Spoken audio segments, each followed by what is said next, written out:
আসলে খুবই ভালো লাগতেছে আজকে, কারণ আপনাদের সাথে শেয়ার করি। চলে আসছি পাসপোর্ট অফিসের সামনে।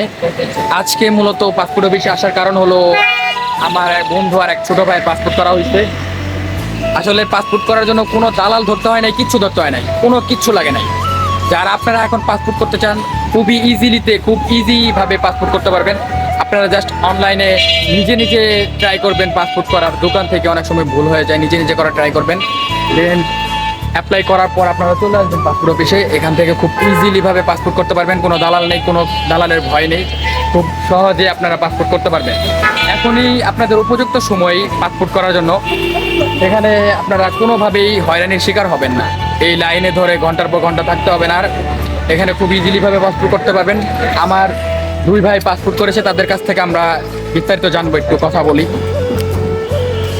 জি ভাই, তুমি যে পাসপোর্ট করলা, কি কি ধরনের সমস্যার ফেস হয়েছে আজকে? না, আজকে কোনো সমস্যা হয়নি, খুব ইজিলি ভাবে হয়ে গেছে। আমি ভাবিও না যে এত ইজিলি ভাবে মানে কাজটা হবে।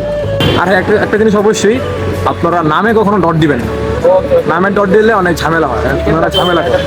তো নামে কখনো ডট দিবেন।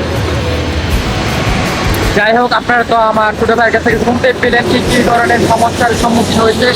বলতে গেলে কোনো সমস্যার সম্মুখীনই হয়নি। যে যে ডকুমেন্টগুলো চাইছে সেগুলো সে নিয়ে আসছে, জাস্ট জমা দিছে।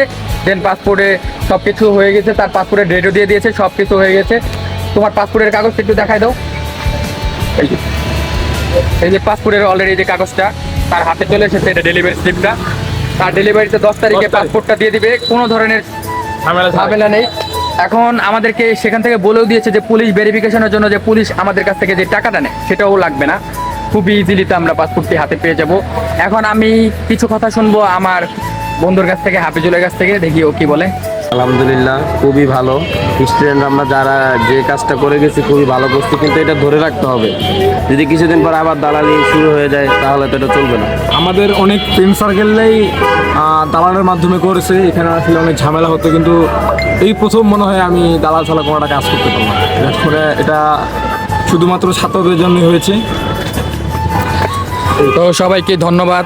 যারা যারা ভিডিওটি দেখবেন অবশ্যই একটা লাইক, কমেন্ট, শেয়ার করে দিবেন। আর সবাইকে দেখার সুযোগ করে দিবেন, কেননা বর্তমানে খুবই ইজিলিতে পাসপোর্ট করা যাচ্ছে, কোনো ধরনের হয়রানি বা দালালের চক্রান্ত নেই। আসলে আপনাদের সাথে সরাসরি মানে নিজস্ব অভিজ্ঞতা প্লাস বন্ধুবান্ধবের অভিজ্ঞতাগুলো শেয়ার করলাম আজকের। সো আজকের ভিডিওটি এই পর্যন্ত। সবাই ভালো থাকবেন, সুস্থ থাকবেন।